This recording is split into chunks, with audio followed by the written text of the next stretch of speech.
hello to everybody. I am Jelena Brajkovich from the University of Belgrade, Faculty of Architecture, and my presentation will be concluding one from the Restore and Restore working groups and results. I am in Restore VG5 Vice Leader, also STSM Coordinator and ITC, so I will be also mentioning this tool as one of important parts of our VG5. My presentation is going to focus on the overall overview of the Working Group 5 mission, its goals, its main results. But in more detail, you are invited to download our book, which is not yet finished, but will be soon available at the same link as all the others that other VG Groups leader mentioned. So.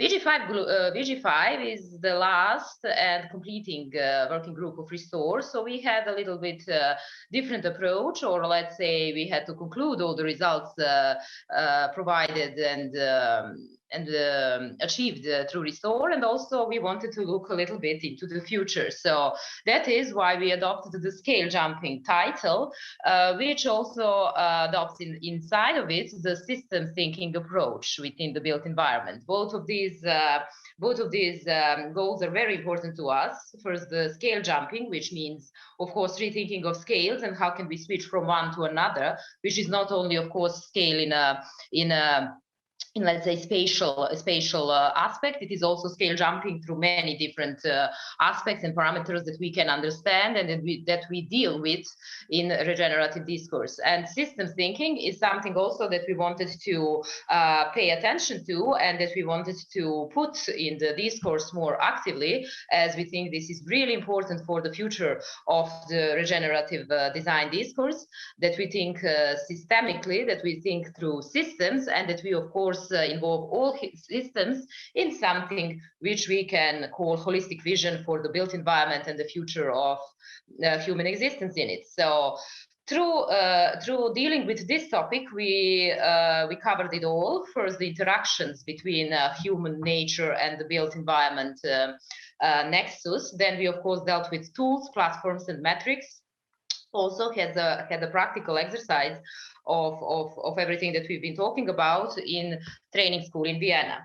I think you can also get quite a good idea of what VG5, how VG5 was actually conducting its work through its infographics, which in a nice and very readable way shows the main aspects of VG5. So our mission was to explore scale jumping potentials for neighborhood, city, and society-wide level regenerative sustainability, including analysis, solutions, and implementation. Of course, implementation is always the final goal of any research conducted within the area. So we did not, of course, pass this part of our journey. So scale jumping, as I said, in size, but also in quality. So we dealt both with area beyond the building scale, and also the research potentials, new directions, interactions, market potentials, networks, everything which is now becoming hybridized as we know it and multidisciplinary. This is something that we want to also address in scale jumping. We have to think out of the box if we want to really reimagine the future of humans living in the built environments that are suitable for humans actually in the right way. So as subtasks, we will first started with interactions between all three key parameters, as we said, human, nature, and the built environment. And then we switch to tools, platforms, and metrics, which goes into further details, of course, because this topic is very wide, and of course it can be approached through many different aspects and of course details. But we assembled everything that Cost Restore was about. So in tools, platforms, and metrics section, we dealt with digital tools, smartness, emerging technologies, then assessments, rating, and diagnostics, as well, of course, legislation part, which is very important in regenerative discourse and maybe far behind all the other aspects that are better developed. So for the main outcomes that we had, this is the VG5 booklet, which, as I said, will be finished during April, and I invite you all, of course, to download it, as you can find much more detailed results, our results in this book. Then, of course, we had a sustainability special issue dedicated, which is still possible in which you can still enter your papers if you think that you have something to present in the issue of scale jumping and, let's say, systems thinking. And of course, we had short-term scientific missions, to which I will come later. I would just say that VG5 work was specific, as we started literally 1 month before the pandemics, and most of our work was done online or in hybrid modes, and we really learned a lot.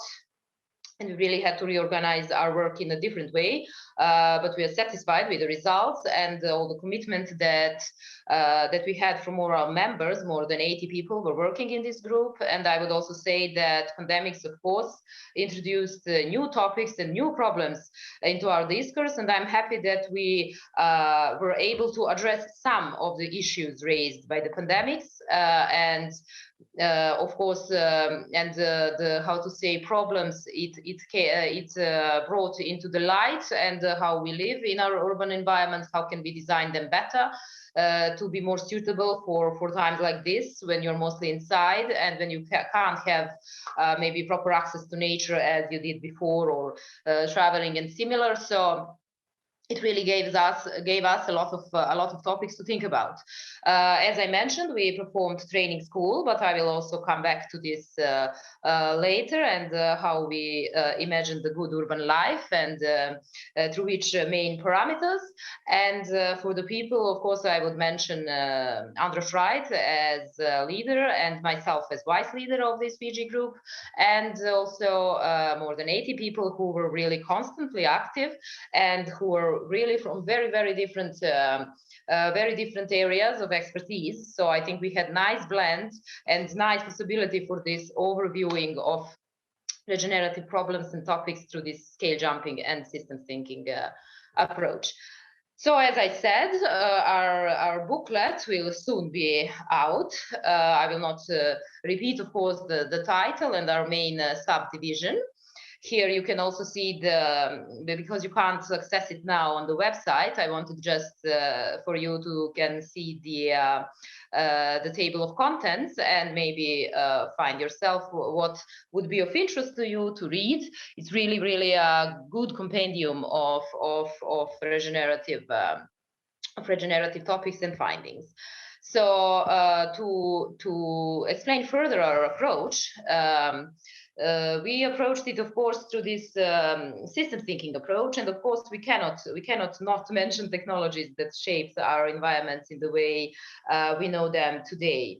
Of course, there were many milestones in the history of development of built environments, but if we talk new technologies and media, always something that was new at the moment was bringing big changes, of course, in how we design our built environments. So printing media brought us, of course, the standardization of design.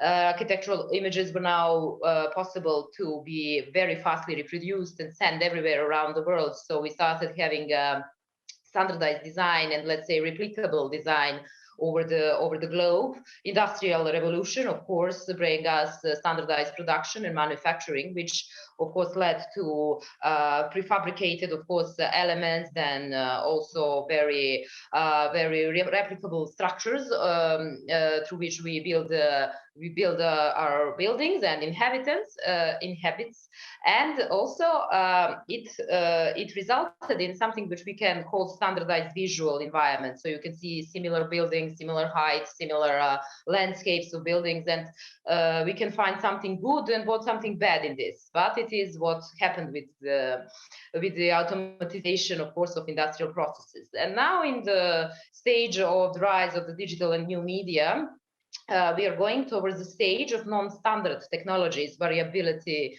emergent theories and organic forms, customization, interactivity, and of course, digitally supported participative design. Now we have many other options to include in our built environments, and we are all witnessing the hybridization of all different skills and before very differently, how to say, disciplines of architectural and urban doings. Now we can find everything hybridizing, and now we can find that it is more than ever we can have something what is non-standard approach, and of course variability when we design our environments. So we have the tool, very powerful tool, but do we have still the vision? Do we have still the clear vision what we can do with this tool and how we can actually reconnect back to nature? Also with digital technologies, although it sounds a little bit maybe contradictory, through them, humanity really tries to, how to say, replicate nature, and also to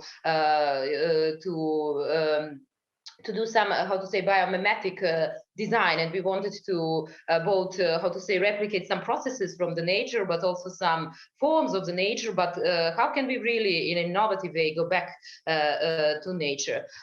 So this is something that we are dealing now with, this reconnecting with nature. So nature is still there, but then this let's say high-tech environments, and how can we blend this into something which is healthy for the well-being of people, both for their mental and their physiological and both physical, of course, health and existence. So we are living in a moment where society is less determined by objects and increasingly shaped by connectivity. We are all experiencing this.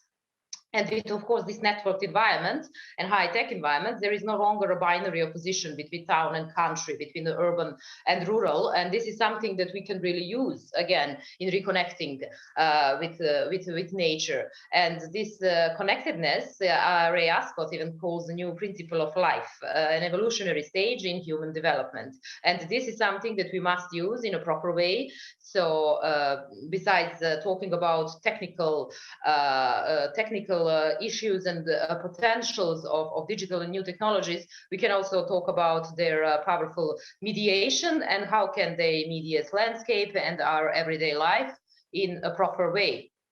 So we definitely want to and feel that we should reconnect to nature, but this reconnecting after the rise of digital technologies cannot ever go back to where we, of course, started. It can be something new. It can be some new way of coming back to nature, and something what we can call nature the second, or neo-nature, as I like to call it, which is, of course, nature supported also by technologies. Let's call it like that in this moment. But it of course gives us many opportunities to deal with these holistic visions, and of course to reimagine our existence on of course the planet which we share with natural landscapes and nature. So there are different ideas, of course, in the discourse that are, I think, going in a good direction. So I'm quoting here Studio Drift as they have this idea, and their work really supports the idea that they talk about, and that is creating, of course, meaningful connections with our natural environment by working, of course, with contemporary technology. So how can we actually harmonize ourselves with everything that we need from both mediation and nature?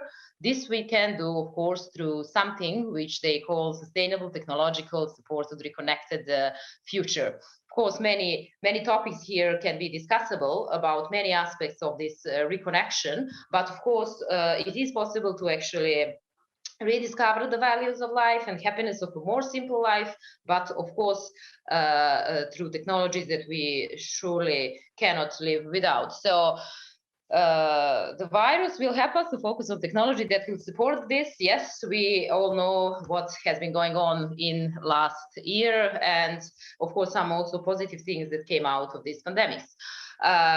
What can help us in reconnecting in a proper way? Of course, the biophilic design, which I would like to really stress here in my presentation. It is, of course, not a completely new discipline, but it is more and more developing and becoming more and more known. Biophilic design, we all, I guess, at least present here, know what it is. And it operates through, of course, dimension elements and attributes of biophilic design, as Keller termed. And here we can find, of course, more simple or more abstract attributes that we can relate to. And this is something that design discourse also has to develop even further, because some of the attributes are really still in the domain of, how to say, art and skill. It is not only science and all these, let's say, multisensory quality of the environments cannot really be quantifiable through really psychometric approaches that many of the scientific approaches that deal with biophilic design that they are mostly pushing. But we should definitely discuss all the other elements of our experience of the space, and biophilic design can really help us with this. So how to really connect to place, how to avoid placelessness, how to provide something which we can call a spirit of place and similar, are actually very, very important parameters when we design environment which will be good, feel good environment for people, and where this, as Balasma calls it, how to say, these encounters that actually matter with the space can actually happen.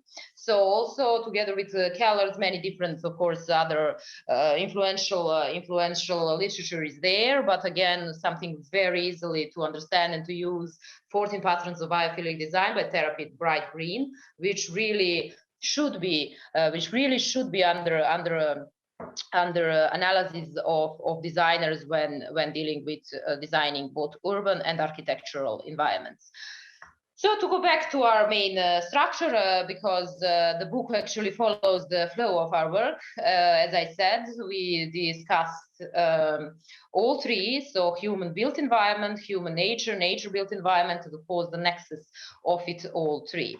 So for dealing with this triangular nexus, we dealt through patterns. So we tried to have an overview this systems interconnection by dealing with patterns that we established as human design, place and space, nature, energy, materials, education, equity, and economy. Of course, we provided some scale jumping interventions through each of this pattern in trying to give to people more holistic overview of what are all the elements that must be considered while designing environments. Of course, one interesting idea came out of the work of this group, and that is Restored 2030, which has potential actually to be a successor of Post Restore project, and it is let's say in something like most general idea,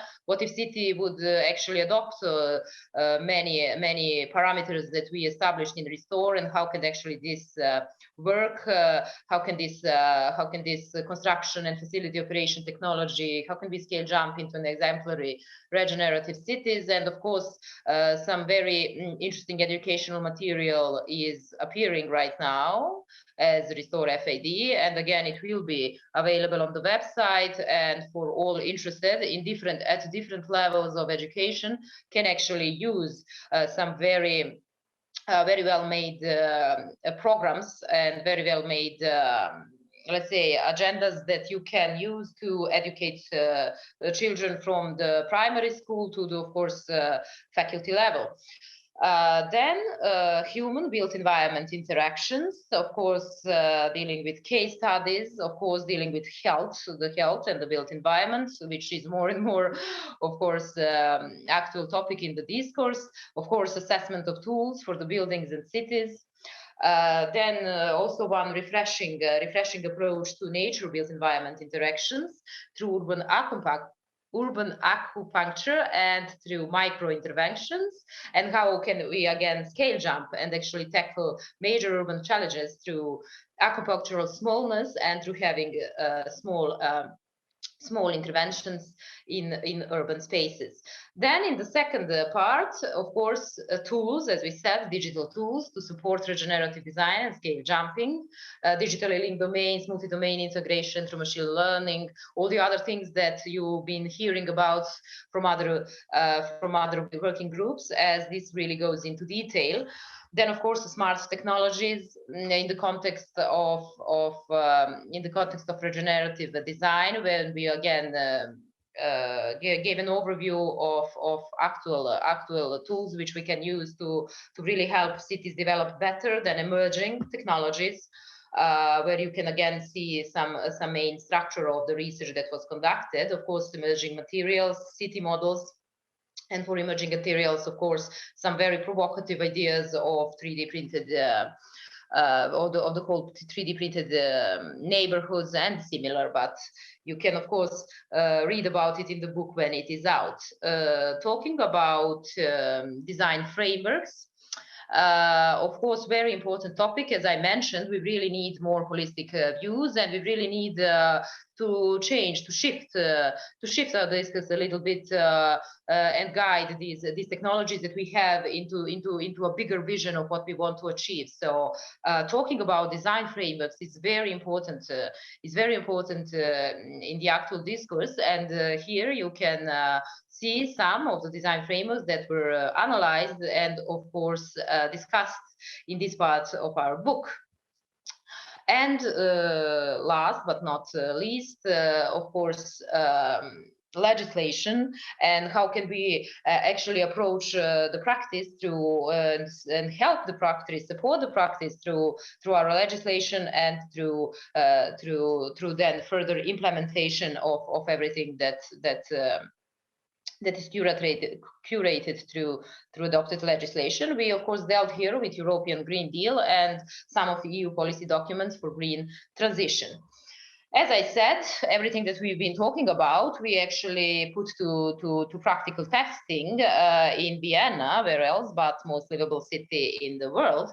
So here we again dealt with the topic of the good urban life. So what are the elements of the good urban life? What makes our environment good for people? How can people really enjoy their neighborhoods? And again, something which became more popular during the pandemics, how can we enable this 3-kilometer, let's say, radius to people for them to have everything they need and not be forced to travel to some other parts of the city to actually fulfill some other needs. And similar, here we really dealt with very, very different areas. As you can see, social cultural relations were very big, very important to us.